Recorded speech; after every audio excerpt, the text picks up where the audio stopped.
जी दोस्तों, नमस्कार, आदाब, सत श्री अकाल। मैं हूं दानिश महाजन, प्रोग्राम लेकर बदलता दौर। हर रविवार की तरह इस रविवार भी एक डिस्कशन लेकर मैं हाजिर खिदमत हूं आपकी। और इससे पहले कि मैं टॉपिक आपको बताऊं और आज के पैनलिस्ट से रूबरू करवाऊं,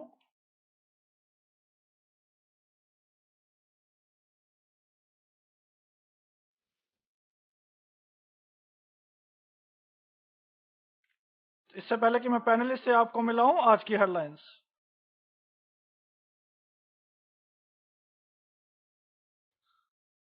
बीजेपी के प्रेसिडेंट अमित शाह की कलकत्ता रैली में बटे अलकायदा के पर्चे, 2 संदिग्ध गिरफ्तार।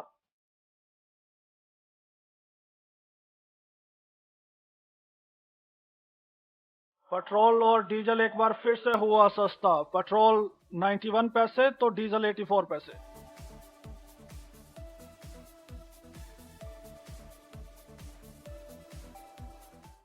टाइम मैगजीन के पर्सन ऑफ द ईयर में नरेंद्र मोदी खिसके दूसरे पायदान पर।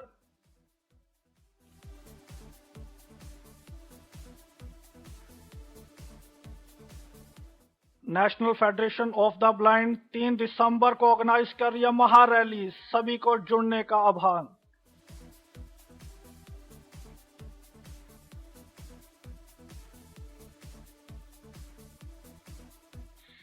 International film festival of India में के निर्देशक शंकर मोहन के बेटे अरुण एक डेलीगेट को थप्पड़ मारने के विवाद में फंसे।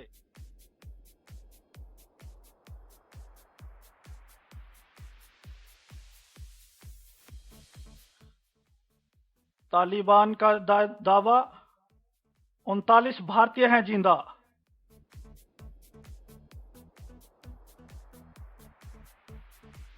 और बैडमिंटन खिलाड़ी पीवी सिंधु ने जीता Macau open.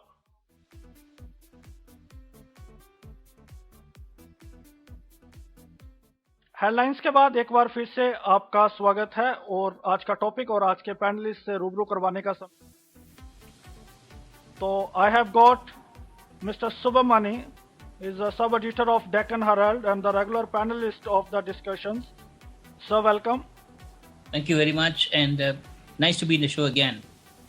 Ji, welcome. Thank you. I have got Mr. Mahesh Inder after a long time. He just won the Young MBA award. Congratulations, sir. And he's running a blind school in Patiala. He's involved in many several projects as well. And he is inventor of Punjabi TTS as well. So welcome. Thank you, Danesh ji. Thanks a lot. Shortly, I think I have been joined. With Mr. Rastogi. जी हाँ, धन्यवाद. He is trustee of Beyond Barriers, and as well as he is a trustee of Tower Hamlet Vision Strategy Group, if I'm not mistaken. That's right. Yeah, you're also joining me after a long time. Thank you so much for being with me. सभी participants को और श्रोताओं को नमस्कार. Shortly we will be joined by Mr. Pankaj Sinha. He's an advocate and he's a legal officer in NFB as well. We are trying to get from the student perspective. Today we have Bala Nagendran, IS aspirant, and he has stayed in a hostel for long. So Bala, welcome. Good evening, Danish. Hi, listeners. And I have invited Mr. A.P. Sharma, the trustee of Shrimanta Shankar Mission, Bharampur Blind School in Assam. Unfortunately, he is not with us. I have also invited Mr. Imran Khan. He is a secretary of Northeast. He represents National Federation of the Blind. Due to some reason, he is also not able to be with us. Well, let us start the discussion today. Rastogi sir, सबसे पहले आपसे discussion का आगाज करना चाहते हैं और सबसे पहला जो मेरा प्रश्न जानना चाहता हूं कि कोई ऐसी गाइडलाइंस होती हैं जब हम स्कूल बनाते हैं जहां उसमें हॉस्टल का प्रावधान होता है कि हॉस्टल की फैसिलिटी देते हैं, तो कुछ गाइडलाइन बनाई जाती हैं कि इस तरीके से रूल रेगुलेशन को फॉलो किया जाएगा अगर हॉस्टल में बच्चे रहते हैं तो? देखिए, जो ऑर्गेनाइजेशन इस तरह का स्कूल्स और हॉस्टल बनाना चाहते हैं, अगर वो लीगल दायरे में बनाते हैं, रजिस्ट्रेशन करवाते हैं। और रजिस्ट्रेशन के साथ साथ दूसरी बात उनके लिए है कि अगर ग्रांट इन एड के लिए अप्लाई करवाना चाहती हैं तो उनके लिए निश्चित रूप से बहुत व्यापक कॉम्प्रिहेंसिव रूल्स एंड रेगुलेशंस होते हैं कि यहाँ तक होता है कि एक्सेसिबिलिटी इश्यूज क्या होंगे, एरिया कितना होना चाहिए, एक रूम में कितने बच्चे रह सकते हैं, कितने एरिया के रूम में कितने बच्चे रह सकते हैं।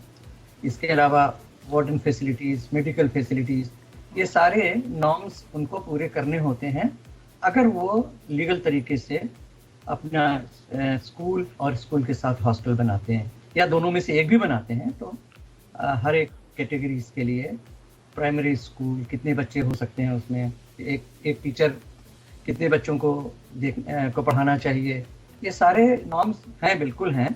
Ministry of social justice and environment के भी हैं, मिनिस्ट्री ऑफ एजुकेशन के भी हैं, स्टेट गवर्नमेंट्स के भी हैं, और ग्रांट इन एड जो ऑर्गेनाइजेशन देती हैं उनके भी हैं।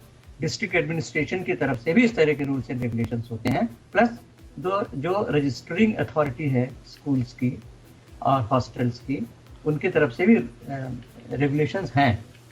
लेकिन अगर कोई, वैसे तो आपने ये सवाल नहीं पूछा, लेकिन अगर ये कोई इन सारे बातों को ताक पे रख के चुपचाप बगैर किसी परमिशन के अपने जैसे दुकान टाइप स्कूल या हॉस्टल चला दें, तो उसके लिए तो उनके लिए तो कोई भी रूल नहीं जो चाहे।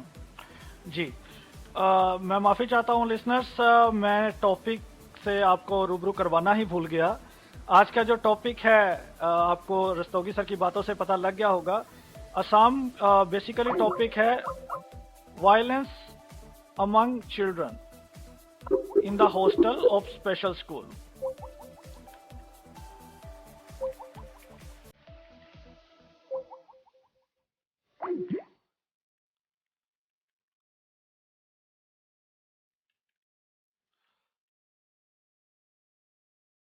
वेल, आई थिंक कोई प्रॉब्लम, हम जल्दी ही कनेक्ट होते हैं अपने पैनलिस्ट।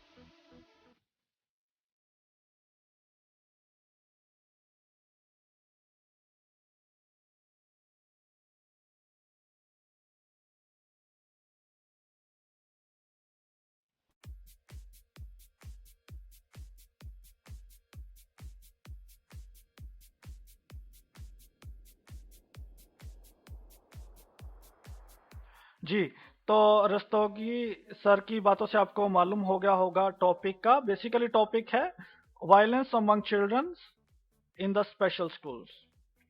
तो कई वहाँ असम के एक श्रीमंता शंकर मिशन स्कूल में एक इंसिडेंट हुआ जिसमें 7 बच्चों ने एक बच्चे को मिलकर हरास किया। दोनों ब्लाइंड थे सभी बच्चे। इवन कि बच्चे को फोर्स किया गया, he was made force to drink his own urine. और 2 महीने बाद स्कूल वालों ने कॉल किया फैमिली को कि आपका बेटा स्कूल में क्यों नहीं आ रहा है। 2 महीने बाद इस इंसिडेंट का स्कूल वालों को पता लगा। स्कूल वालों ने कहा कि हमें इन्फॉर्म नहीं किया गया। तो आज जब मैं उनके सेक्रेटरी से बात कर रहा था, he was running away, he was answerless totally. Well now Mahesh sir, आपसे जानना चाहूँगा ऐसे इंसिडेंट क्या कारण रहते हैं बेसिकली ऐसे इंसिडेंट्स होने के। और बेसिकली उस हॉस्टल में 8 लोग थे, तो क्या आप मानते हैं कि 8 लोग होने चाहिए एक हॉस्टल में? देखिए धनेश जी, सबसे पहले तो हमें कुछ चीज़ें बेसिकली समझनी पड़ेंगी कि यहाँ पर जब हॉस्टल की बात होती है तो वहाँ एक स्पेशल हॉस्टल और जो दूसरे हॉस्टल है नॉर्मल, उनमें थोड़ी एक समानता मान लेनी चाहिए कि जो लोग वहाँ रहेंगे, जो स्टूडेंट्स वहाँ रहेंगे, वो हो सकता है कि एक स्पेशल हॉस्टल में नेत्रहीन हो और दूसरे हॉस्टल में नॉर्मल स्टूडेंट्स हों, लेकिन ब्रेन जो है, वर्किंग ऑफ ब्रेन और सोचने के ढंग, वो हर इंसान के अपने अपने होते हैं, हर व्यक्ति के, हर बच्चे के। तो वहाँ पर हर तरह का स्टूडेंट आपको मिलेगा। दूसरी बात, अब आगे मैं चलता हूँ इस विषय के ऊपर आते हुए, आपने कहा कि क्या 8 स्टूडेंट होने चाहिए। तो ये नियम कोई है इस तरह के तो नहीं होते कि स्टूडेंट कितने हों। जितनी आपके पास एकोमोडेशन फैसिलिटेट करने की क्षमता है उस हिसाब से स्टूडेंट हो सकते हैं आपके पास। और दूसरी बात ये रही जो आप कह रहे हो कि नियमों की बात अभी आपने की थी, नियम जरूर होते हैं, नियम को इम्प्लीमेंट कैसे किया जाए ये एक मुद्दा जरूर है। तो मैं ये 3 सवालों के ऊपर आपको ये जवाब दे रहा हूँ। Hello hello. जी जी आवाज पहुंच रही है? जी जी बिल्कुल आवाज है। हाँ हाँ अब I think some network issues are there today. जी, तो Subramani sir, want to know from you. There was a female warden.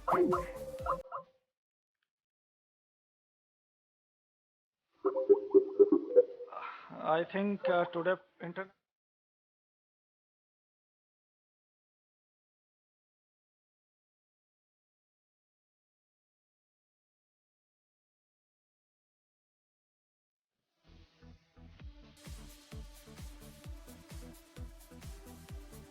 जी, आज कुछ प्रॉब्लम्स इंटरनेट में हैं जिस कारण से आपको दिक्कत आ रही है, उसके लिए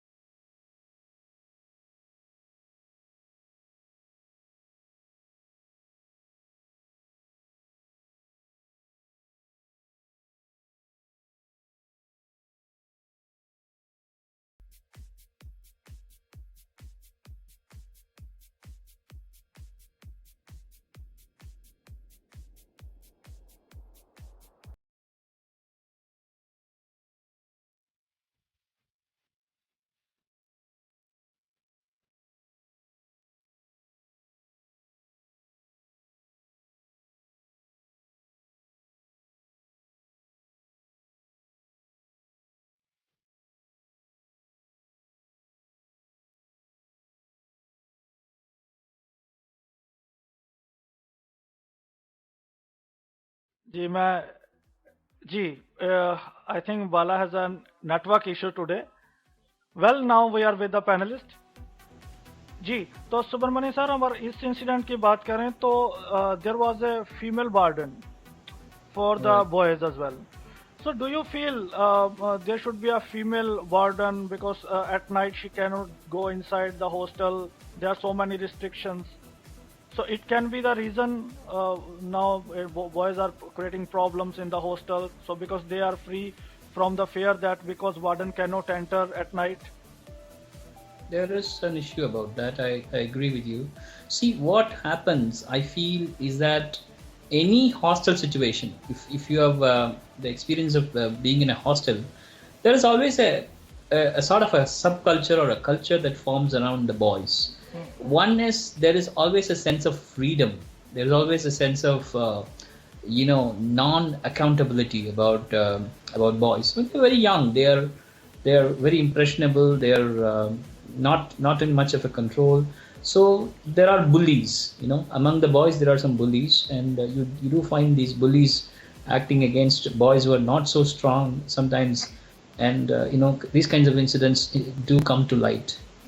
But this, if you talk about the larger issue of hostel management as such, I feel that it is important for the hostel managers to sort of maintain a good relationship with the students and provide them a little bit of guidance and counseling without making them feel that they are being managed. Because one of the problems that most of the times you come across in hostels is that hostel ones don't have patience.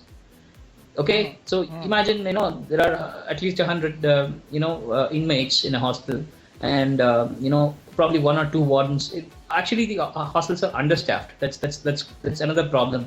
Most of the times you see that that's not a very rewarding or a very interesting job for many people. So you don't have qualified people getting into hostel management and managing the children. So as a result of all this, you find in spite of the regulations that Soni Sabit mentioned, it is often the case that those rules are followed in breach most of the times, and we come across a situation where students are out of control or out of bounds and create a lot of trouble. So I feel that yes, I agree with you in terms of having a soothing influence. Okay, let's not say female, but having a very friendly and probably someone with a good understanding with the students, and trying to help them tackle their loneliness and put their time in a better use, sort of a hostel warden will be of help. But that's something that I think people who run blind hostels and special schools should think about. या but okay so Rastogi से अगर हम पहले इस incident की बात करें, और इस पे मैं एक और क्वेश्चन ऐड कर देता हूँ, जैसे बच्चे को उसको फोर्स किया गया कि he was made force to drink his own urine, तो ये इस तरह की शरारतें, मतलब आप भी काफी देर काम किया अपने एनजीओ में, तो ऐसे इंसिडेंट कैसे होते हैं? आप मीडिया की वजह से ये आ जाते हैं, सामने आ जाते हैं, it came to the light, but ज्यादातर नहीं आते हैं हॉस्टल के काफी इश्यूज। तो हॉस्टल मैनेजमेंट, जैसे सुब्रमण्य सर ने बहुत अच्छा पॉइंट उठाया है, तो कितने सीरियस होते हैं स्पेशल स्कूल्स की बात करें हॉस्टल मैनेजमेंट को लेके? See, let me tell you, I'll just like to add to your first question. You talked about the warden being a female.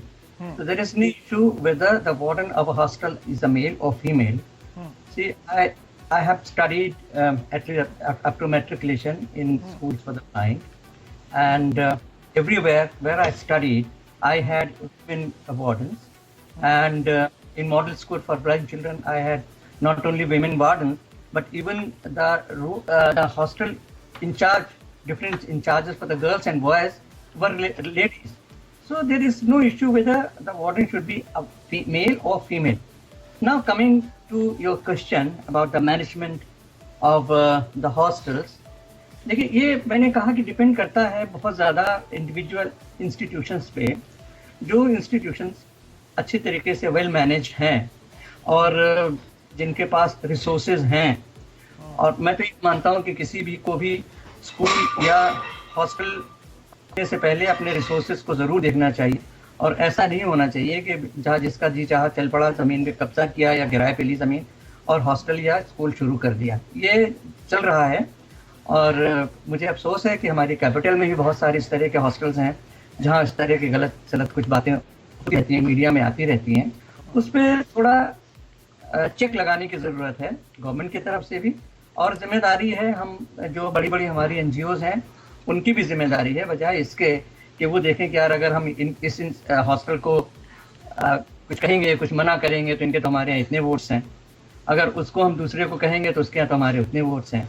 इन बातों को ख़त्म करके, इन बातों पे ध्यान ना देके उनको चाहिए कि खुद थोड़ा सा मॉनिटर करें और देखें कि जहाँ गलत हो रहा है उसको उनकी जिम्मेदारी है, उनकी भी बनती है और सीनियर लोग जो हैं फील्ड में उनकी भी बनती है। अदरवाइज तो ये सब होता रहेगा। आज आपने ये उठाई बात, असम में हुआ है, कल कहीं और होगा, परसों कहीं और होगा, और होता रहता है। ये बातें होती रहती हैं, मीडिया में आती हैं तो हम तक आप पहुँचती हैं, बहुत सारी चीज़ें मीडिया में नहीं आती हैं, लेकिन इनको ज़रूर रोका जा सकता है। इनको रोके जाने के लिए ज़रूरी है कि जो भी नियम है उन पे सख्ती से उनका पालन हो, प्लस हम एनजीओज और जो सीनियर लोग जो इन्वॉल्व हैं, चाहे वो एनजीओ में डायरेक्टली काम करें या ना करें, हम लोगों की जिम्मेदारी है कि जहाँ कहीं आसपास उनके पड़ोस में, कहीं निकट में, उनके शहर में, उनके स्टेट में कुछ ऐसी चीज़ें हो रही हो तो उस और कुछ ना करें, कम से कम गवर्नमेंट की तरफ और मीडिया की तरफ उनका ध्यान लाएं कि वेल मैनेज नहीं है, और जहाँ वेल मैनेज ऑर्गेनाइजेशंस नहीं है वहाँ ये सारी चीज़ें क्रॉप अप होंगी उनको आप जी। Let's invite Bala in the discussion. Bala, if you are hearing me, I want to know, as a youngster, you stayed in the hostel. So what comes in mind then we create, we teach each other in such a bad manner?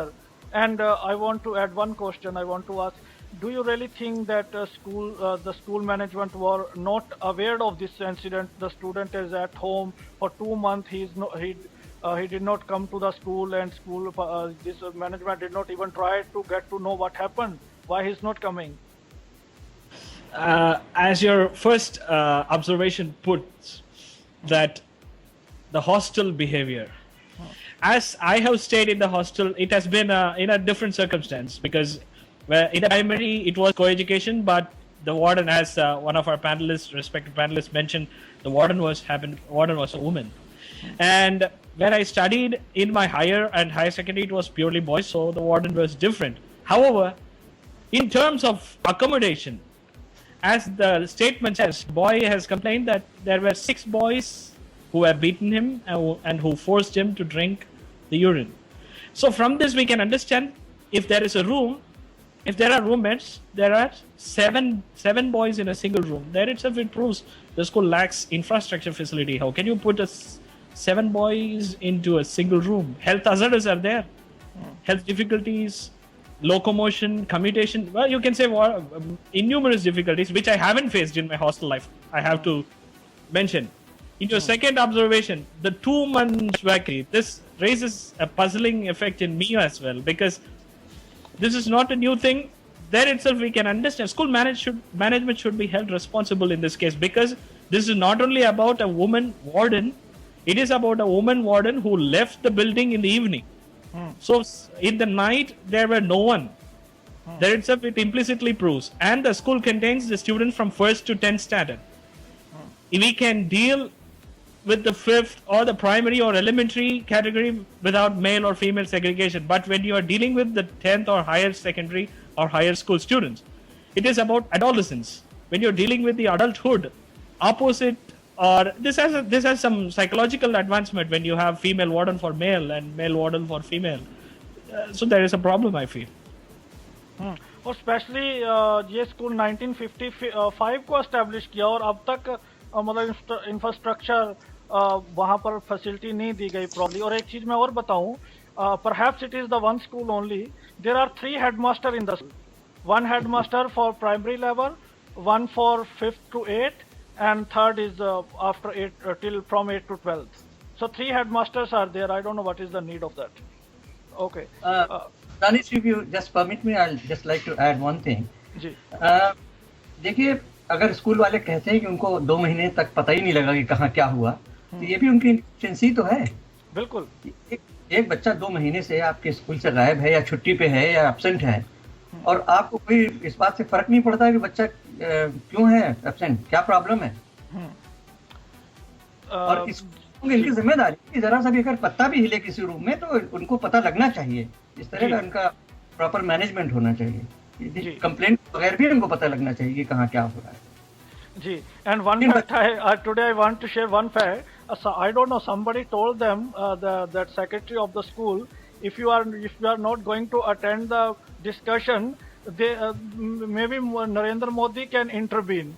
So they were shivering when I called them. They were just running away. I don't know who made this call. It was not from Radio Udan team, that's for sure. नहीं, of course, Mahesh भाई आपसे जानना चाहते हैं कि north east का area है, छूट जाता है, काफी बड़े लेवल पे एनजीओज हैं. हम right of the person with disability हम बिल की बात करते हैं, लेकिन हमने जब 10 महीने में मैंने काफी इंसिडेंट रिपोर्ट किया, चाहे वो रेप केसेस हो, चाहे वो ये वायलेंस हो, तो मतलब जब तक हम छोटी छोटी चीजों की ओर ध्यान नहीं देंगे और कागजी तौर पे हम right of person with disability की बात करेंगे, तो इससे क्या कोई फर्क आपको लगता पड़ेगा? किस ओर ध्यान देना चाहिए, आरपीडी बिल की ओर या पहले अपनी इन चीजों की ओर? ध्यान तो सभी चीजों पे देना पड़ेगा दानिश जी, ताकि क्योंकि सोसाइटी में कुछ भी एक एक स्टेप से नहीं चलता, यहाँ सब कुछ साइमल्टेनियसली चलेगा और आपको इन चीज़ों को मैनेज करना ही पड़ेगा. नहीं करेंगे तो वही जो आप कह रहे हो कि फेलियर या किसी भी लेवल पे वो फेस करने पड़ेंगे. अगर एक्ट नहीं बनेंगे तब भी कुछ नहीं होगा, अगर कुछ नहीं होगा तो एक्ट की ज़रूरत क्या है. दोनों ही चीज़ें हैं. मेन बात यही है कुल मिला के कि सबको अवेयर होना पड़ेगा. अब वो इंसिडेंट की हम बात कर रहे हैं जो हुआ, उसमें कुल मिला के यही है कि सबको आपने अब यहाँ पे इस चीज़ के लिए डिस्कशन रखी है. इस डिस्कशन के बाद हो सकता है कि एक मैसेज आएगा और जगह पे भी जहाँ ये लोग इस तरह की कोशिश कुछ करते भी होंगे, क्योंकि देखिए फेलियर है किसी भी एंड पे है, मेन बात है नुकसान की. नुकसान किसको हुआ, बात वो है. और जो भी इस मैसेज को सुनेंगे, इस चीज़ को सुनेंगे, डिस्कशन को सुनेंगे, तो सबको समझ आएगा कि इन फ्यूचर ये चीज़ें कभी ना कभी सामने आएंगी. छुपाया ज़्यादा कुछ नहीं जा सकता और ज़्यादा देर तक नहीं जा सकता.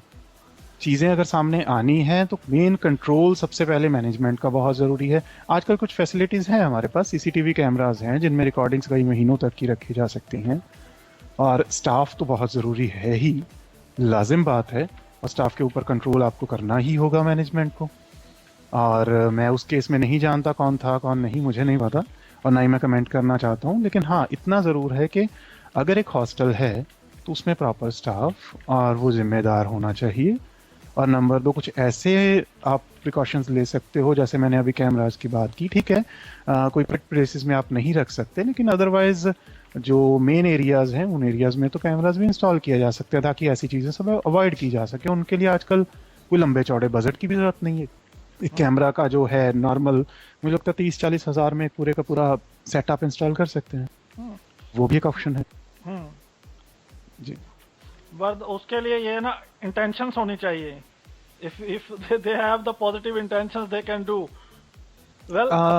जी वो तो आप सही आपने कहा ही है मुझे कि भाई किस पे ध्यान देना चाहिए। मैं वही कह रहा हूँ, ध्यान तो हर चीज़ पे देना ही पड़ेगा, और ध्यान देते हैं तो इंटेंशन है पीछे।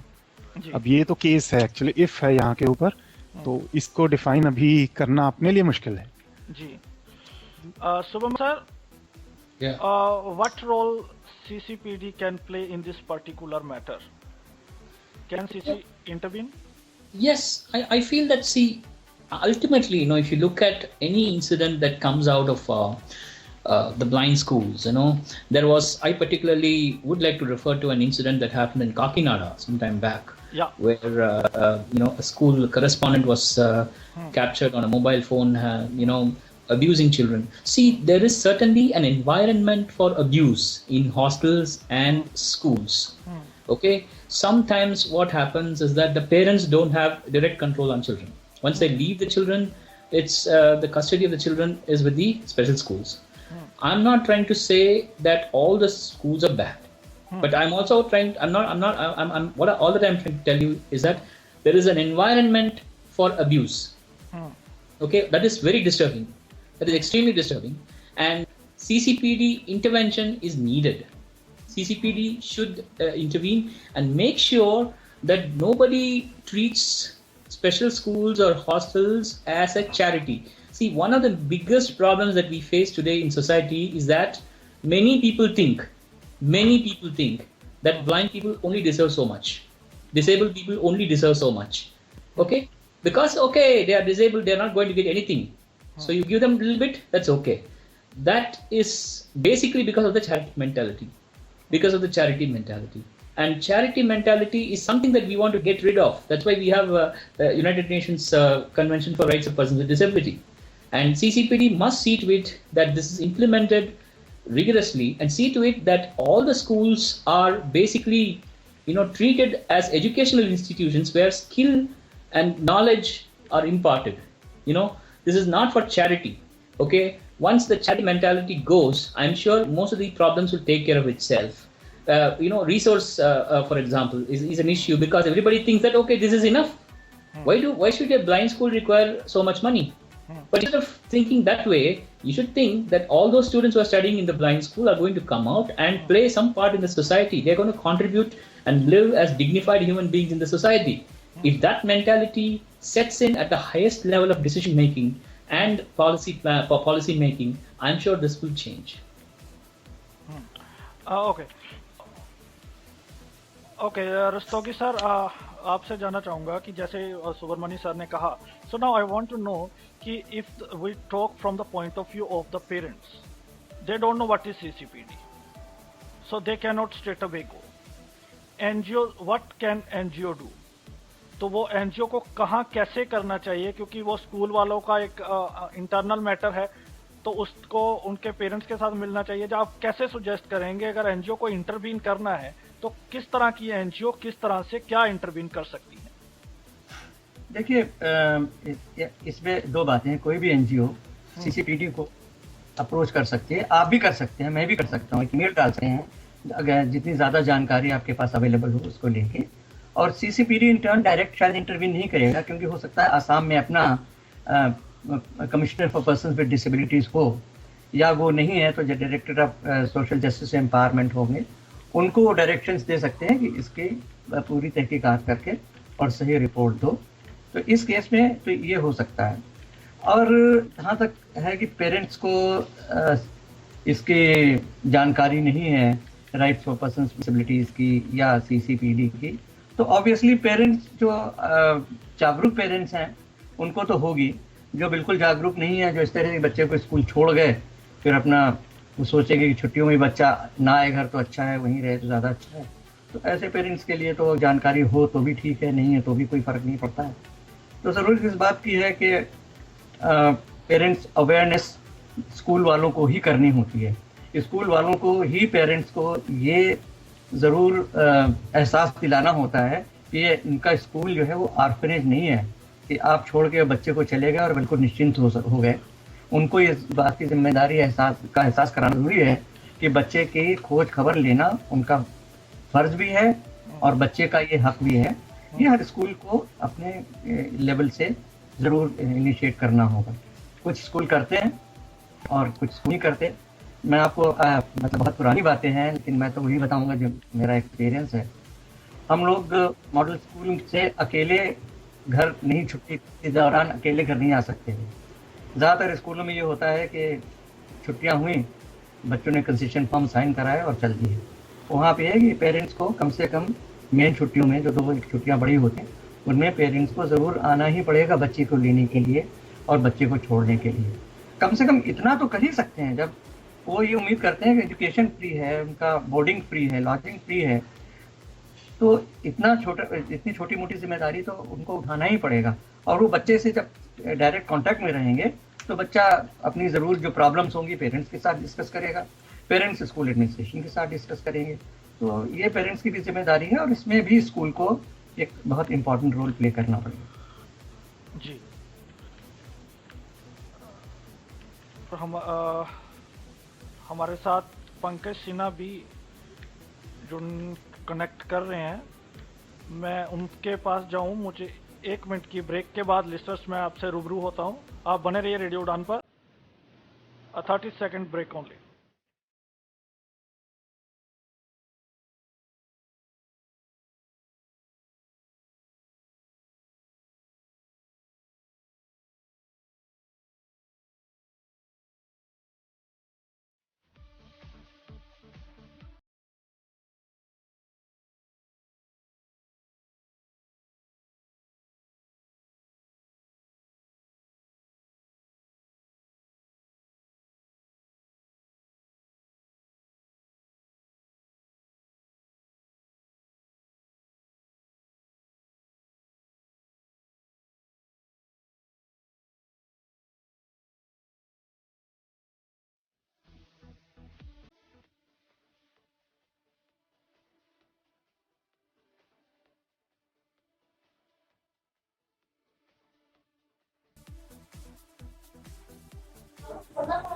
So now we have been joined with Mr. Pankaj Sinha, he's an advocate and working a lot for the society.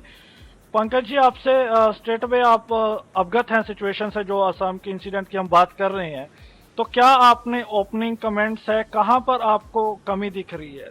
Your opening comments. Assam के सिचुएशन से नहीं, मैं एक्चुअली असम के सिचुएशन के बारे में मुझे पता नहीं है। नहीं, the incident violence in the hostel what we are discussing. Violence in the blind hostel, right? जी। देखिए, मैं सबसे पहले जो आपको बताऊंगा वो मेरा उस पर कोई खास कमेंट नहीं। मेरा कमेंट सिर्फ इतना है कि वायलेंस अगर आप वैसे देखेंगे तो in comparison to blind hostels दूसरी जगहों पे ज्यादा है। जो ब्लाइंड हॉस्टल्स में है that is a very that is to a very lesser extent if you compare with other hostels. अगर वहां देखेंगे दूसरे स्कूल में आप लेट भी होते हैं तो आपको अलग लाइन में खड़ा कर दिया जाता है, आपको स्कूल के चक्कर काटने पड़ते हैं। प्लस जो दूसरी चीज है कि हम जो ब्लाइंड हॉस्टल्स में है वहां पे अब तो नहीं पता जब साइटेड टीचर्स आ रहे हैं ब्लाइंड स्कूल्स में, लेकिन पहले क्योंकि ब्लाइंड टीचर्स होते थे तो उस तरीके का वायलेंस बहुत कम था। आज हो सकता है थोड़ा बढ़ गया हो, लेकिन क्योंकि वहां पे एक तो स्टूडेंट्स कम होते थे, टीचर्स का 1-to-1 रिलेशनशिप होता था। जबकि साइटेड स्कूल में वो रिलेशनशिप नहीं हो पाता है क्योंकि वहाँ 100 लोगों को पढ़ाना है एक टीचर को। तो उसके हिसाब से अगर मैं देखूँ उस पर्सपेक्टिव में, तो मुझे लगता है कि ब्लाइंड हॉस्टल, हाँ, और बाकी जो वायलेंस है तो वो तो ठीक है, वो रहेगा ही रहेगा। कई जगहों पे स्ट्राइक्स हुई, वहाँ लाठी तक चार्ज हुई ब्लाइंड स्कूल्स में, जो नहीं होना चाहिए था जी। तो वो सब है, उस तरीके के वायलेंस है। बट एग्जैक्टली आप क्या जानना चाहते हैं, अगर आप वो मुझे बोलें तो मैं बता सकता हूँ। जी, मैं आपके खातिर आप एक बार मैं टॉपिक को दोहरा देता हूँ। असम के एक श्री मनता शंकर मिशन स्पेशल स्कूल में 7 बच्चों ने मिलके एक, मतलब सभी ब्लाइंड थे, ब्लाइंड हॉस्टल की बात है, तो 7 बच्चों ने एक ब्लाइंड को बैडली हरास किया। Even he was made forced to drink his own urine. तो that student went house without telling anyone, और स्कूल वालों ने भी 2 महीने तक खबर को उन्होंने मालूमात किया कि क्यों गया। 2 महीने बाद जब ये खबर मीडिया में आई, उनको घर वालों ने मीडिया को अप्रोच किया तो ये खबर उनके सामने आई। अभी जो चीफ मिनिस्टर हैं तरुण गोगोई, उन्होंने डिस्ट्रिक्ट मैजिस्ट्रेट जो इंक्वायरी इसके ऊपर 3 लोगों की टीम बनाई है इंक्वायरी करने के लिए। So it mean from there we can guess that it's a big incident. If the chief minister is intervening, so it is not a minor issue. So it has been reported. Now, जी, मैं इस चीज को deny नहीं कर रहा कि issue minor है या मेजर है। मैं बोल रहा हूँ कि ये जो होता है, एक या 2 एग्जाम्पल आपको देखने को मिलते हैं जिसको आप एज एन एग्जाम्पल साइट कर सकते हैं। मतलब these are exceptions not rules, लेकिन दूसरे स्कूल्स में बहुत ज्यादा है। अब ये जैसे देखा जाए, अगर ये ब्लाइंड स्कूल का है तो obviously it's an offence, juvenile का ऑफेंस है। तो इतना बड़ा इशू क्या हो गया कि इसमें मिनिस्टर को इंक्वायरी कमेटी बनाने की जरूरत है। बच्चे हैं, गलत कर सकते हैं, तो उसको सुधारने की जरूरत है। स्कूल एडमिनिस्ट्रेशन को, इनफैक्ट एडमिनिस्ट्रेशन के ऊपर एक्शन लेने की जरूरत है। yeah, of course, this is what I want to know. Now, Subramani sir, I want to know from you. Now, this question is relevant, and I want to know who is responsible. Whom should punish? मतलब punishment किसको मिलनी चाहिए? Parents, management, वो जो 7 बच्चों ने harassment किया थे, who is responsible for this? No, I feel that the whole responsibility lies with the management of the special school. It cannot be anywhere else. Come on, only it's logical that a school that has responsibility on a child, when the child has gone home and these people declare their ignorance of the whole thing, it doesn't augur well. It doesn't say something good about the school, and I feel that any authority that inquires into the issue must seriously look at the conditions in the hostel, because I feel that this is something like a situation where the children are left to themselves pretty much, and it just led to the situation where some students who are stronger have turned against a student who is weaker.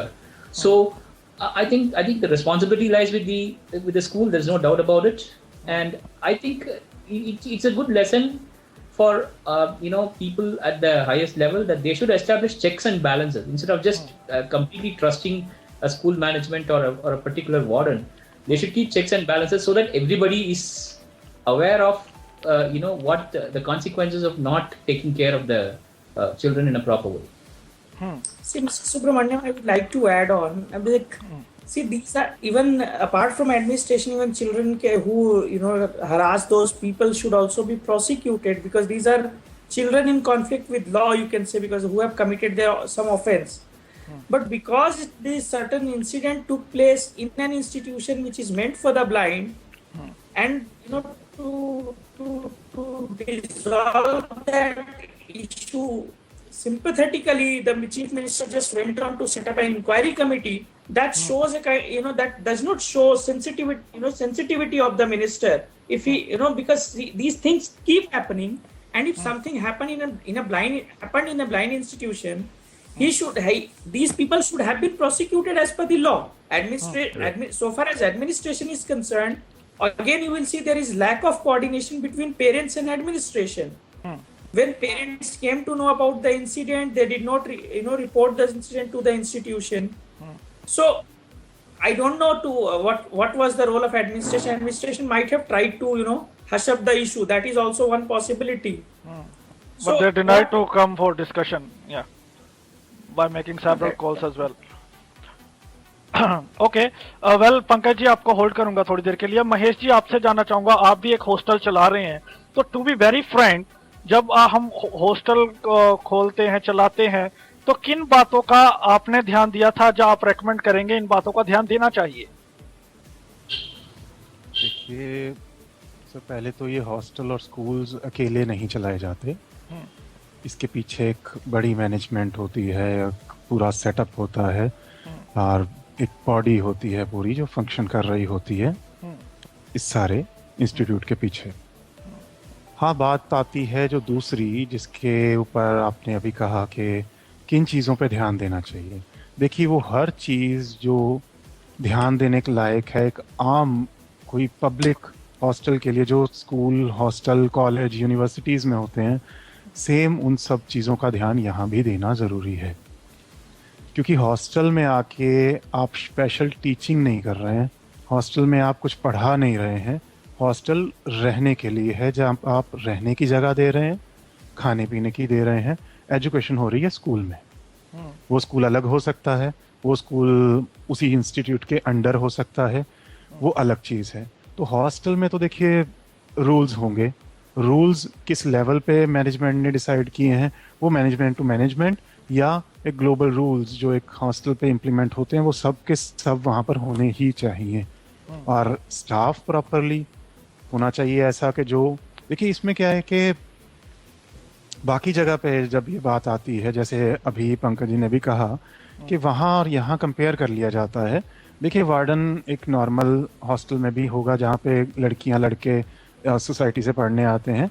यहाँ एक special children होते हैं, यहाँ भी warden होगा। देखिए, वहाँ भी बहुत सारी प्रॉब्लम्स आती हैं, यहाँ भी आएंगी, उनको सॉर्ट आउट करना होगा। मेन है कि coordination between the warden and the management, coordination between the students and the management, between the parents and the management, between the warden and the students. The relationship is important, I think. Yeah. That should be built. जी। तो जी, और इसी आपने valid point किया। मैं बाकी hostel पे आऊँगा। Rastogi sir, मैं आपसे ये जानना चाहता हूँ कि मैंने कई इंसिडेंट रिपोर्ट किए हैं जब से हमने ये बदलता दौर को हमने इंट्रोड्यूस किया है, लेकिन अनफॉर्चुनेटली एक भी ऐसा इंसिडेंट नहीं है जिसमें हमारी किसी भी एनजीओ ने हस्तक्षेप किया हो। हालांकि जो काकीनाडा वाला इंसिडेंट सुब्रमण्य सर ने अभी मेंशन किया था, तो उसमें भी चाइल्ड राइट कमीशन ने इंटरवीन किया था। हमारी किसी एनजीओ ने वहां जानने की कोई कोशिश नहीं की, कोई उनकी इंटरवीन नहीं होती है। और कई बार तो मुझे मतलब ये भी सुनना पड़ता है साइटेड लोगों से कि आपकी कोई एनजीओ ही नहीं है, क्योंकि जब भी कोई खबर आती है कहीं लगता नहीं है कि कोई नोटिस गया आपकी एनजीओ की तरफ से जब भी कोई होता है। तो वहां पर कितना बड़ा रोल हो सकता है हमारी एनजीओ का? भाई अनफॉर्चुनेट है ये, आपकी बात बिल्कुल सही है कि होना चाहिए। और इस बात से जाहिर होता है उनकी सीरियसनेस कि आपने किसी एनजीओ के सेक्रेटरी को, आपने जो इंचार्ज है नॉर्थ ईस्ट का, उनको इन्वाइट किया और उन्होंने तकलीफ वगैरह नहीं की इस प्रोग्राम में आने की। तो इसी से सीरियसनेस जाहिर तो हो जाती है। अनफॉर्चुनेट। और इसके अलावा हम क्या कह सकते हैं, इसके अलावा ये हो सकता है कि जो लोकल असम में इंस्टीट्यूट्स हैं वो, या फिर हम और आप जैसे जो जागरूक नागरिक हैं वो एनजीओस पे थोड़ा सा प्रेशर डालें कि भाई आप करो कुछ, आप क्यों नहीं कर रहे हैं? ये क्या, ये ब्लाइंड बच्चे नहीं हैं, इनको ह्यूमन राइट्स नहीं है इनके पास? क्या आपकी जिम्मेदारी नहीं बनती है कि एक अच्छे बच्चे हैं अच्छे माहौल में पढ़ाई करें और इस सब गलत सलत बातों से दूर रह के एक अच्छे नागरिक बन सकें? कि उनकी जिम्मेदारी, कि हम लोगों की और आपकी जिम्मेदारी है, शायद यही हो सकता है। और इससे ज़्यादा तो इसमें और नहीं कुछ कहा जा सकता। एनजीओ अपना उनका फ्रेमवर्क होता है काम करने का। और जहाँ जैसे पॉलिटिकल पार्टीज़ का क्या होता है, पॉलिटिकल पार्टीज़ जो उनका वोट बैंक है जहाँ पे, वहाँ पे उनके पॉलिसीज़ का कंसंट्रेशन होता है। उसी तरह से वो अपने डिज़ाइन करते हैं सारे जो इनके प्लान्स होते हैं और इलेक्शंस के पहले जो मैनिफेस्टोज होते हैं। तो उनको भी जिस तरह से हम लोग बात करते हैं कि हमें उनको एजुकेट करना चाहिए हमारे रिक्वायरमेंट की तरफ। तो यही बात यहाँ भी थोड़े से उसी रूप में साबित होती है कि हम लोगों को इन एनजीओज को भी कहना चाहिए अपने लेवल पे। अगर 10 लोग कहेंगे तो शायद किसी एक की बात सुन ली जाए, लेकिन उनका ज़रूर पार्टिसिपेशन होना चाहिए, इंटरफेरेंस होना चाहिए, उनको पता करना चाहिए, फैक्ट फाइंड करने की कोशिश की जानी चाहिए। हुआ है कुछ ऑर्गेनाइजेशन ने एक आपको याद हो, शायद आप कई साल हो गए कि देहरादून में एक एडमिशन लेने के लिए गया था बच्चा और वो गिर के उसकी डेथ हो गई। तो उसके बाद एनजीओ ने काफ़ी बहुत बड़े ढंग से इस मैटर को उठाया था।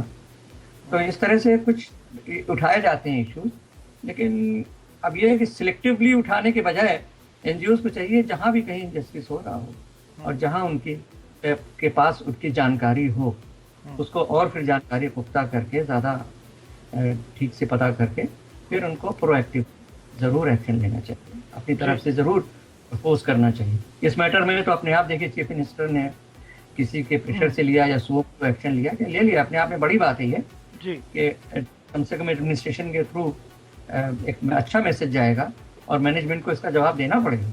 जी, because when we talk about our society, our community, I can guarantee you and I can provide you the proof. From last year, if we visit, if we have a look of the mailing list, the various platform we have, you will not find a single mail by a single NGO who is saying this incident happened, we are going to take responsibility, we are going to intervene.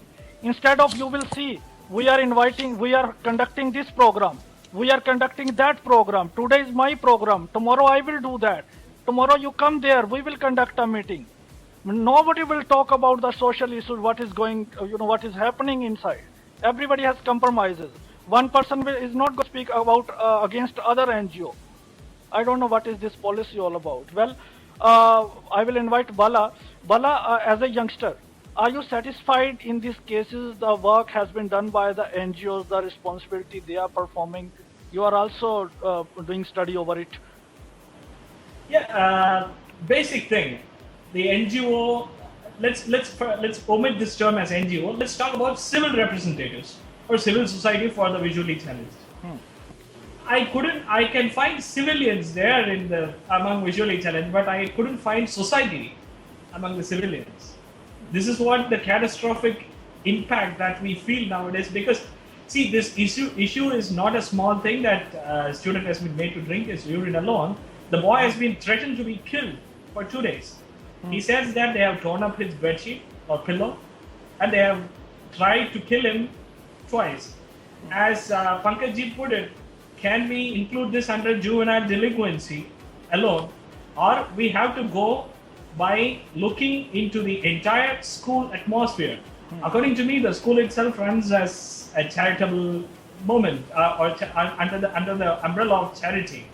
So in this case, each and everybody is trying to evade themselves. I feel not only CCPD, including the NGOs who are working for the accessibility, information communication technology, computer propagation, proliferation of smart things rather than what is necessary as of now, have to take this in suo modo cognizance, and they have to pressure.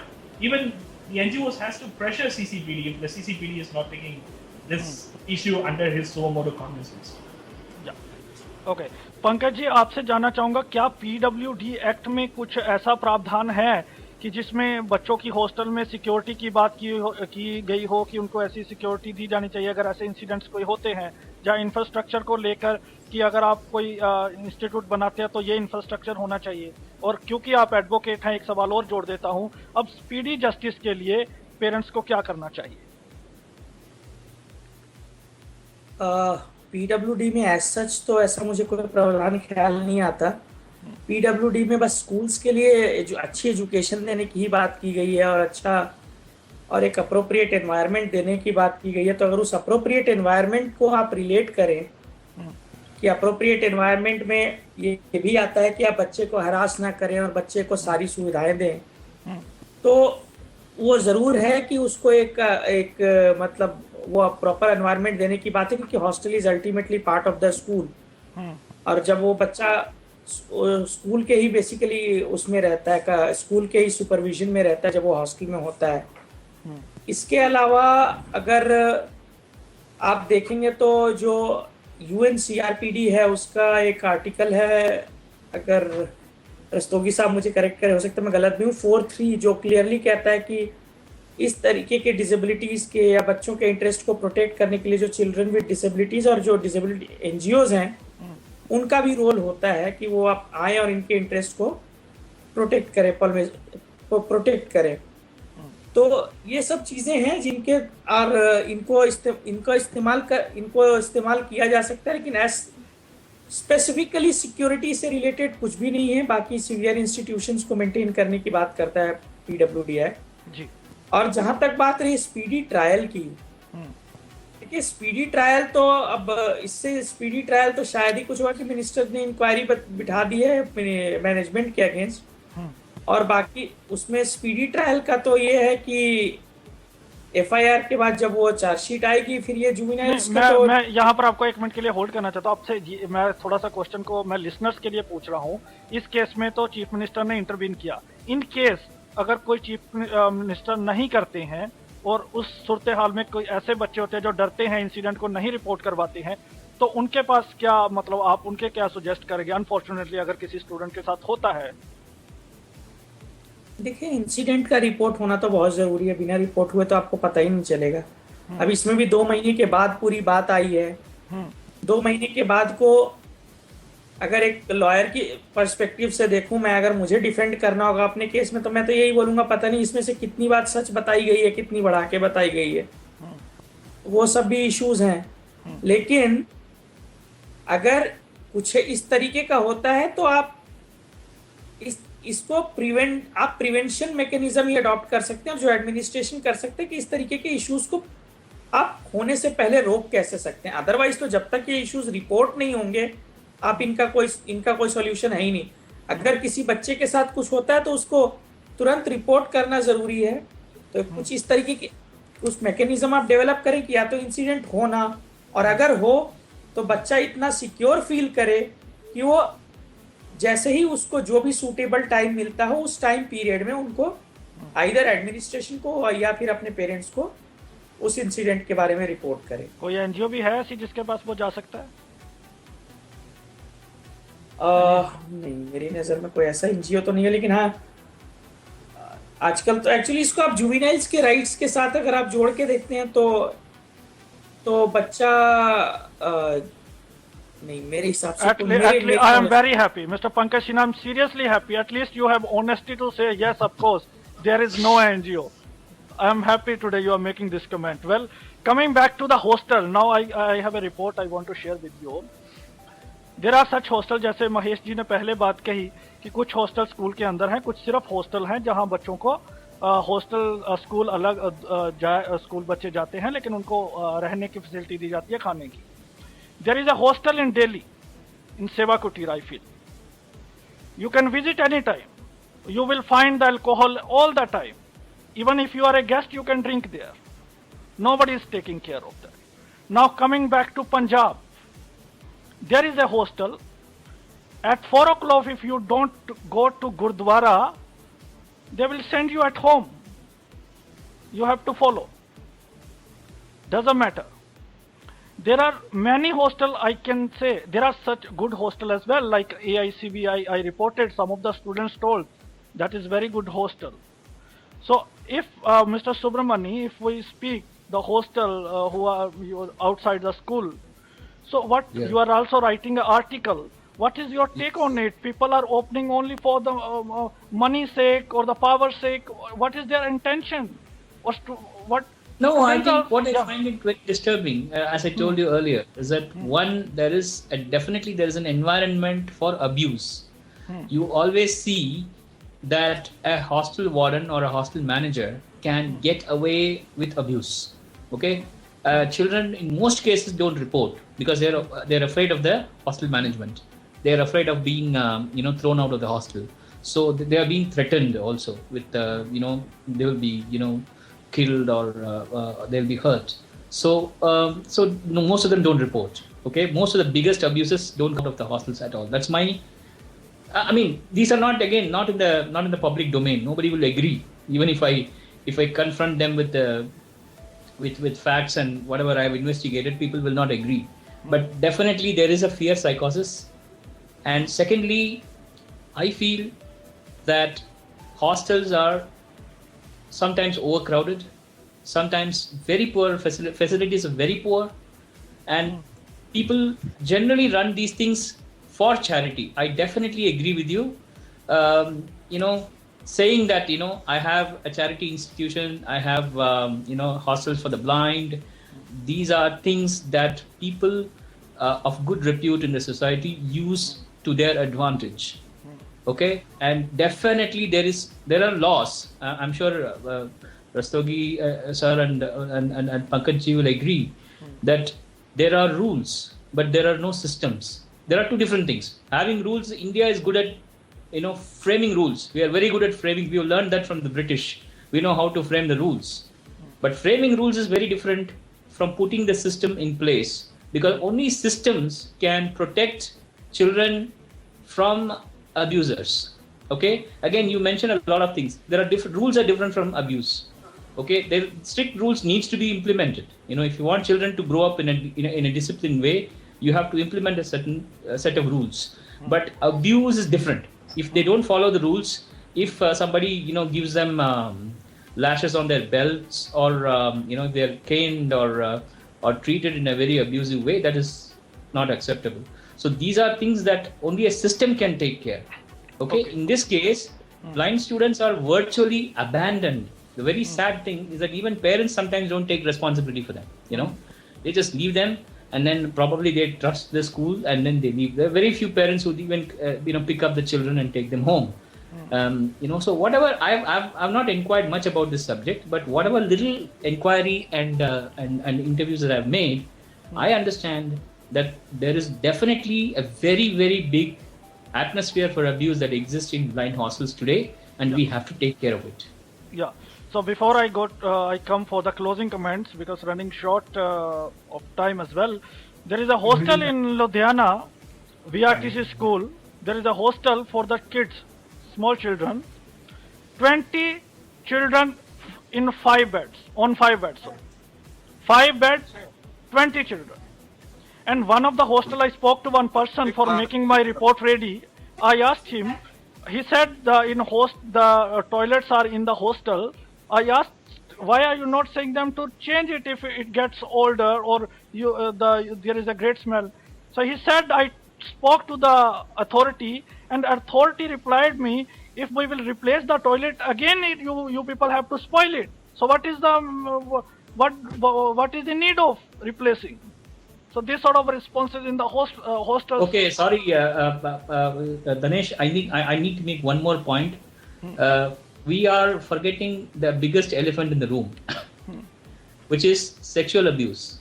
Yeah. Sexual abuse of children in blind hostels are also of very, very high percentage and very high numbers. Yes. And 100% they are not reported. I will bring a separate discussion on that. I will bring a separate discussion on that topic. Okay, so let us start the closing comment. Rastogi sir, आपके closing comment. देखिए, बहुत sensitive issue उठाया आपने, और मैं एक बात ये कहूँगा कि मैं इस बात से तो नहीं सहमत हूँ कि इस तरह के बच्चों पे जुवेनाइल जस्टिस के तहत केस चलाया जाना चाहिए। गलती की है उन्होंने, बच्चे हैं वो भी। इसमें दोष मैनेजमेंट का ज़्यादा है कि जिन्होंने प्रॉपरली मॉनिटर नहीं किया, सही वक्त पे इंटरव्यू नहीं किया, सही सोल्यूशन नहीं किया, तो इसमें गलती मैनेजमेंट की है, नंबर 1। नंबर 2, NGOs को ज़रूर प्रोएक्टिव होना पड़ेगा। NGO इसके लिए, हर काम के लिए एक नई NGO नहीं बनेगी। जो हमारे और आपकी NGOs काम कर रही हैं, उनको इम्प्रेस करने की ज़रूरत है, इस बात पे जोर देने की ज़रूरत है। वो कैसे होगा, ये सोचने की बात है। हम करें, आप करें, सब लोग मिलके करें कि भाई इस तरह के इश्यूज जहाँ होते हैं वहाँ उठाना आपकी जिम्मेदारी है, और उनको उठाना पड़ेगा, तभी ये समस्या का समाधान मिलेगा। और आपने पूछा PWD, देखिए PWD या कोई भी कानून हर छोटी बड़ी समस्या का जवाब कभी भी नहीं हो सकता। इसके लिए सॉल्यूशन के लिए मैकेनिज्म्स हैं, इस तरह की प्रॉब्लम्स के लिए रूल्स बने हुए हैं, जैसा अभी हमारे सभी पार्टिसिपेंट्स ने कहा। प्रॉपर है, ज़रूरी है कि उनका प्रॉपरली इम्प्लीमेंटेशन हो, और इम्प्लीमेंटेशन होने के लिए सजग रहना हर नागरिक की जिम्मेदारी है, और जो इन्वॉल्व है, जो कंसर्न है, उनकी सबकी जिम्मेदारी है। पेरेंट्स की जिम्मेदारी है, मैनेजमेंट की जिम्मेदारी है, सिविल सोसाइटी की जिम्मेदारी है, और NGOs की जिम्मेदारी है। जब तक ये सारे मिल के अपनी जिम्मेदारी पूरी नहीं करेंगे, ये असम जैसी घटनाएं होती रहेंगी, और हम और आप इस तरह से डिस्कस करते रहेंगे, लेकिन इनका सोल्यूशन कभी नहीं मिल पाएगा। जी रस्तोगी सर, और मैं साथ साथ आपके क्लोजिंग कमेंट के साथ आपसे मेरे क्योंकि प्रोग्राम काफ़ी देशों में सुना जाता है और काफ़ी स्टूडेंट्स सुनते हैं, तो I want you all to make us message for the students as well. Message तो ये है कि भाई आपको बहुत अच्छा मौका मिलता है बच्चों को, जो बहुत खुशकिस्मत हैं जिन्हें पढ़ाई के लिए अच्छे स्कूल्स और हॉस्टल और टीचर्स और मैनेजमेंट मिलता है। उन्हें इस मौके का ज़रूर फ़ायदा उठाना चाहिए और इधर उधर की गलत सलत बातों से ध्यान हटा के अपनी पढ़ाई की तरफ और आगे अच्छे भविष्य को बनाने के लिए उनको कोशिश करते रहनी चाहिए। हर बच्चा और हर युवक और हर अडल्ट एक तरह से एम्बेसडर हो हमारे कम्युनिटी का, हम लोगों का, ब्लाइंड का और डिसेबिलिटी सेक्टर का, तभी ये प्रॉब्लम्स सॉल्व होंगी। Thank you Rastogi sir. Mahesh sir. जी, मेरा लास्ट कमेंट ही दे रहा हूँ मैं, क्लोजिंग कमेंट्स। जी, तो वो ये है जो कि रस्तोगी जी ने अब कहा, बहुत बढ़िया बात कही। इस पे मैं एक चीज़ और कहूँगा सभी के लिए, क्योंकि ये विषय जो है स्टूडेंट्स के साथ जुड़ा हुआ है, स्टूडेंट्स को भी, क्योंकि बड़े स्टूडेंट्स हैं, उनको भी थोड़ा सा ये चीज़ भी दिमाग में आनी चाहिए कि जिस पर्सन को हम तंग कर रहे हैं वो भी वही प्रॉब्लम को डील कर रहा है जिसको हम कर रहे हैं। तो वो अगर भावना, हर इंसान अगर ये सोचना शुरू कर ले कि सामने वाले की पोजीशन पे अगर मैं हूँ, उसकी जगह पे मैं आ जाता हूँ, कल मेरे साथ अगर ये हो तो क्या होगा। मतलब ये इंसिडेंट डिस्कस करना आसान है, लेकिन अगर सच में ये हुआ है, मैं नहीं जानता हुआ क्या हुआ कितना नहीं, लेकिन अगर ये होता है तो इमेजिन करके देखें कि हम लोग की शायद अंदर तक रूह कांप जाए कि जब एक व्यक्ति को फोर्सफुली ये करना पड़ जाए। नो डाउट कुछ लोग शौक के मामले में, हमारे बड़े बड़े नाम भी हैं ये काम करते रहे हैं एज ए मेडिसन उसके लिए, लेकिन फोर्सफुली किसी को ये करवाना शायद कई साल ज़िंदगी के पीछे जाने वाली बात है उस स्टूडेंट के लिए। तो सबको एक सेंसिटिविटी होना ज़रूरी है मन में, चाहे वो स्टूडेंट हैं, चाहे वो मैनेजमेंट है, चाहे स्टाफ है, कोई भी है, ये सोचना ज़रूरी है। मौका एजुकेशन का है, कुछ बन दिखाने का है तो बन दिखाइए। पीछे के रास्ते निकल चुके हैं, अब वो ज़माना नहीं है कि हम ये कामों में ध्यान दें। अब अगर हॉस्टल है, स्कूल है तो फ़ायदा ले लें, पढ़ लें, ज़िंदगी बना लें, वो मोटिव होना चाहिए। Thank you. पंकज सर। मेरा तो देखिए वही है कि इन जनरल अगर ये प्रॉब्लम्स हैं तो हम उससे कहीं छूते नहीं रहेंगे। सोसाइटी में है तो हमें भी उसका तो कहीं ना कहीं वो चीज़ें हमें भी उसको फेस करनी है कि प्रॉब्लम्स तो होंगी, लेकिन क्योंकि ये छोटे तो लेवल पे है, हमारी कभी कभी प्रॉब्लम्स है ब्लाइंड सोसाइटी में, तो इसको सर कभी कभी नहीं है, मैं करेक्ट कर दूं, कभी कभी नहीं है, रिपोर्ट कभी कभी किया जाता है। That may be also problem, that may be also true, but देखिए औरों के कंपैरिजन में मैंने आपको ये शुरू में ही बोला था कि ये बहुत कंपैरिजन में कम है उनकी प्रॉब्लम्स को अगर आप देखेंगे तो इसलिए अगर हमारी मैनेजमेंट अच्छी हो, एडमिनिस्ट्रेशन अपनी रोल एंड रिस्पॉन्सिबिलिटी को समझे या उनकी अकाउंटेबिलिटी पूरी फिक्स की जाए तो ये प्रॉब्लम्स पूरी तरह से मुझे लगता है रोकी जा सकती हैं। जहाँ तक रस्तोगी साहब ने कहा कि मैं वो जो जुवेनाइल जस्टिस की बात कर रहा था, उसमें ये कुछ बच्चे हैं जो गलत चले जाते हैं, तो देखिए उसमें अगर प्रोविजन सिर्फ ये है कि वो बच्चे सुधर जाएं और इसलिए उनको ज़्यादा सजा वजा का उसमें ज़्यादा नियम नहीं है, लेकिन इसलिए उनके खिलाफ केस वगैरह चलाए जाते हैं, तो वो सब वो भी ज़रूरी है टाइम टू टाइम करना, क्योंकि इससे लोगों को एक तरह का एग्जाम्पल सेट होता है कि जी अगर हमने किसी बच्चे के साथ बुरा किया तो हमें ये ट्रायल इंक्वायरी जो है वो फेस करनी पड़ सकती है। और एक चीज़ है कि रोल सबका एक जो हमारा कोऑर्डिनेटेड एक्शन है वो कंसर्टेड एक्शन होना चाहिए। लास्ट बट नॉट लीस्ट यही हो कह सकता हूँ कि एनजीओज और एनजीओ एज सच तो जो एक लिमिटेड लेवल पे ही इंटरवीन कर सकती थी, लेकिन एनजीओज और स्कूल के बीच में और पेरेंट्स और स्कूल के बीच में एक कंसर्टेड एक्शन होना चाहिए था जिससे कि कल को मैनेजमेंट भी अपनी लायबिलिटी से दूर नहीं भाग सकती थी। और स्टूडेंट्स के लिए मेरा यही मैसेज है कि let's make a good India, क्योंकि बीइंग अ ब्लाइंड अगर आपको आज ये अपॉर्चुनिटी मिल रही है कि आप कहीं पढ़ पा रहे हैं तो हमें आज इस चीज़ को नहीं भूलना चाहिए कि ये बहुत कम परसेंटेज हैं जो आगे बढ़ पा रहे हैं जिनको एजुकेशन का इतना अच्छा मौका मिल रहा है। तो हर ब्लाइंड को एटलीस्ट ये सोचना चाहिए, चाहे वो बच्चा हो चाहे बड़ा हो, कि we are the most fortunate people that we are getting these opportunities. नहीं तो गांव में आज भी लोग ऐसे हैं जिनको अपने घर से बाहर तक नहीं आने दिया जा रहा। जी, thank you sir. Subramani sir.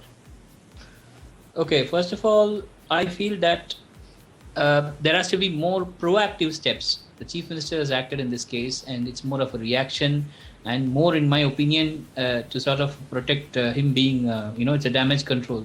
That people might take it as a political issue and go against him. So it's basically a damage control thing. Instead of that, if governments and authorities take proactive measures to prevent abuse from happening or to prevent children from growing, going in a very uncontrolled environment, it will be great. Okay, and I feel that, again, I insist that the systems should be in place, and there has to be check and balance, and greater management and supervision from outside the institutions. Okay, as far as students are concerned, I feel that they are our heroes. They are our heroes because in whatever little restricted, limited environments they kind of live or grow up in, they come out spectacularly well. They all have dreams, and most of them go out and achieve their dreams. I really salute them, and I feel that whatever happens to you, you should be proud of yourself, and take whatever little you get towards growing into responsible citizens of this country. Thank you, Bala. Yeah, with three little points, I would like to say that first, even I would like to stress the activists who are going to take this issue. This issue should not only be seen as a child abuse. I kindly stress this. This is an issue, is an opportunity to look into the accessibility and the infrastructural amenities that are put in, that are required to be put in for the schools and institutions and hostels which are established for the persons with disabilities and visually impaired. According to the statements given by the children and that Anganwadi member to the media, the scenario says the warden is not nowhere being found in the night, so there is a lacuna. The infrastructure says 7 boys in a room, there is a greater lacuna. The institute don't know, the school class teacher don't know, the principal don't know, the assistant headmaster don't know that the student has been absent for 2 months. There is a gargantuan lacuna. So these sort of issues have to be taken. I would like to quote one incident of Kerala where one teacher put a kid into the kennel of a dog for 3 hours. The school has been sealed. The school has been banned. If the school inspection is proved, as Honorable Chief Minister Tarun Gogoi has lodged an inquiry committee, we know what the committees are doing. Committees have been formed, but the results were nowhere to be found. If the results is found, the school need to be banned. Government should take the responsibility of transforming the student, and the school should be banned. This is a problem of infrastructure, accessibility, and child abuse. I second what Subramani sir said about sexual abuse. Even I fought for that when I was in my school against my friends, for which I have been suspended for 15 days in my school. I need to mention here. Finally, to specify this, we need to look with the students. They have to unify themselves. The elder senior students have to unify with the juniors, and they have to come forward. On the other hand, media like mailing lists, Radio Udan, NGOs which are specifically working for the betterment of this disabled community have to take this issue in a pressurable circumstance. We have to pressure now. This should be taken as a revolution. Ji. Thank you all for joining me in the discussion or for putting your valuable views, for sparing your valuable time. I'm really thankful to all of you. Thank you very much. Listeners, I can assure you, अगर आपके साथ कोई mishappening होती है unfortunately, आप mail@radioudan पे लिख सकते हैं, मुझे कॉल कर सकते हैं. I guarantee you I will not disclose your name. I will bring the discussion on. I will bring the concerned people to talk on that issue. That I guarantee, Radio Udan guarantee all of you. Thank you so much indeed for joining me. And next show is very ready, where you can learn, you can prepare for comparative exam. You can clear your exams. Now Mrs. Confusion is on your way within 30 seconds. Thank you so much.